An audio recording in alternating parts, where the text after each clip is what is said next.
What is going on? This is Shaylin from Altcoin Buzz here to report the news for today. So let's get straight into it. So we do have this article from Cointelegraph today saying Bitcoin drops below $9,000, top altcoins down 16% on global regulatory news.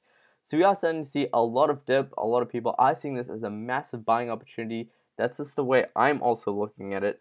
But for you guys who are on the sidelines, now is a really good time for you guys to research and see, what new opportunities could be out there in the near future if you guys are on the sidelines. But that's just the way that we're looking at it right now. But just by looking at this news, we can see that XRP, NEO, basically everything on the market is in the red. We're starting to see a bit of a dip here. Well, not a bit of a dip. We are starting to see a massive dip, I should say. But with that being said, we're seeing a little bit of a bounce right now with Bitcoin up 4.15%. We're seeing Ethereum up 10.51% and Litecoin, XRP, XMR also on the increase. So is this the bounce that we are seeing right now? Is it going to go all the way up? I'll leave it up to you guys to decide, but personally I think we should also be aware that it could go even more down, but that's just the way I'm looking at it. Regardless of how it goes, I'm in it for the long term, so I'm not really letting these prices affect my mentality at this point in time. Egypt is also news today. So a new report says Egypt is secretly forcing its citizens to mine cryptocurrency. So what is happening in Egypt? Well, the Egyptian government and entities linked to it has hijacked local internet users' connections to secretly mine cryptocurrencies. Like, how awful is this? According to a new report by the security researchers at the University of Toronto. In fact, evidence of this type of intrusion by the national state is the stuff of legends, according to the researchers, because the techniques involved are especially difficult to detect. So there's not really that much insight to this right now. There's no concrete evidence, but they are saying that this is what they are doing. They also go on to say that the researchers at the University of Citizen Lab identified a scheme they called AdHost, which secretly redirects Egyptian internet users' web traffic to malware that use its computers to mine Monero, the cryptocurrency, or display ads. So AdHost relies on hardware installed within the networks of Telecom Egypt. So I hope we see more insight into this. As you can see, this is just what they're suspecting right now according to the reports, but nothing is too concrete at this point in time. Poloniex is also news. So Poloniex says reschedule wallet maintenance to end shortly, no update 16 hours after start.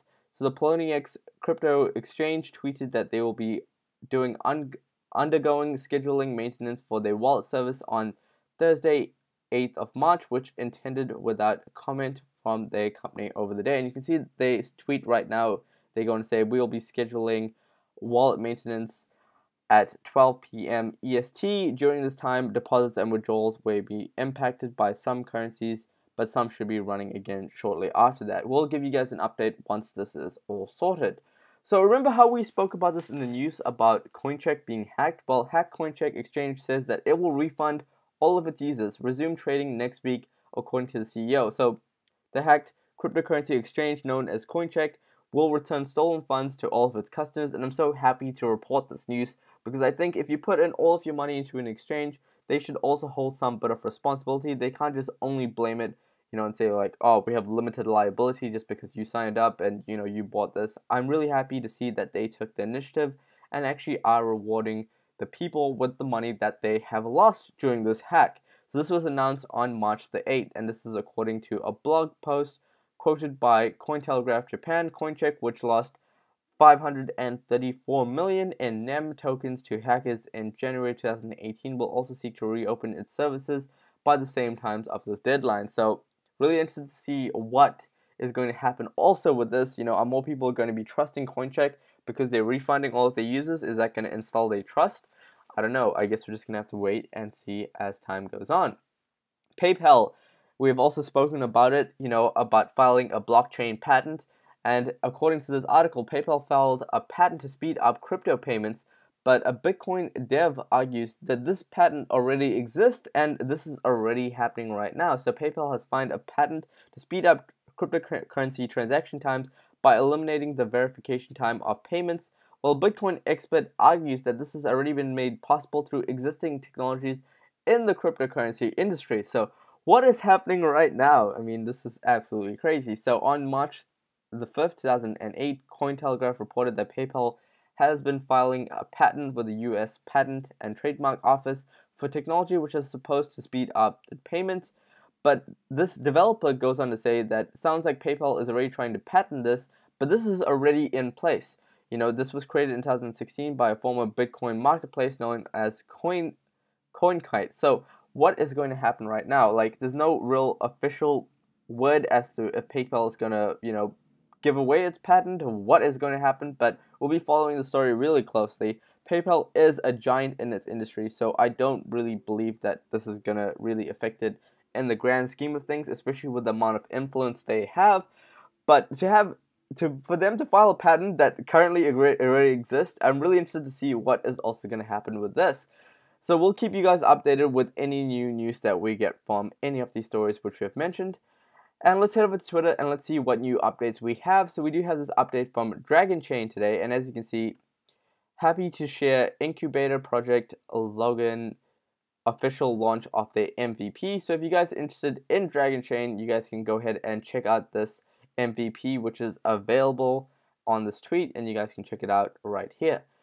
Packcoin was also news. I do know a lot of people on our Facebook group were talking about Packcoin as well as our Telegram. Everyone's like, what is going on with Packcoin? It just overtook a Ripple. Well, it looks like CoinMarketCap had an issue, and as you can see by this tweet, CoinMarketCap has listed Pack.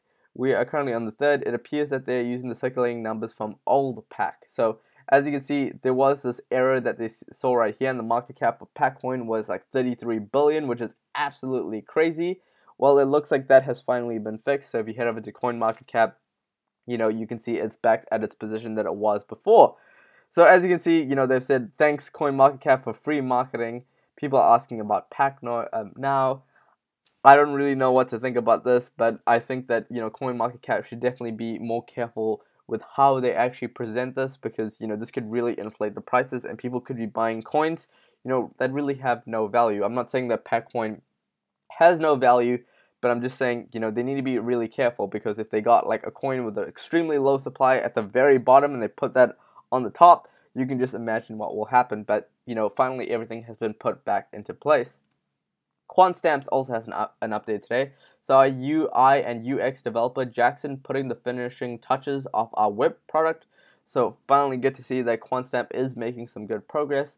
We will see this web product very shortly. And that is it today for the news, guys. If you guys are new here, be sure to follow us on Twitter at altcoinbuzz.io. We're also on Instagram at altcoinbuzz, and we're constantly posting updates all over the place. We actually have an Altcoin Buzz podcast on YouTube, as well as the Google Play Store, as well as the Apple App Store. So I'll leave a link to that below. Make sure you subscribe to that channel where we document and interview the biggest people in the industry of cryptocurrencies, so that you can get the insider news and the news directly from the source themselves. It's always good to hear from the co-founder, what exactly their plans and their visions are for the future of that coin. So I'll leave a link to everything linked below, as well as our Facebook, our Telegram, our Discord, just all of our links below where you guys can go ahead and check it out. And if you guys want to see any of the articles which I have mentioned in this video, I'll leave them linked below as well, so you guys can check it out on your own time. And if you guys are new here, be sure to hit the subscribe button below, turn on post notifications, that way you are always up to date when we launch a video on YouTube. And that is it today, guys. I will catch you guys on the next video.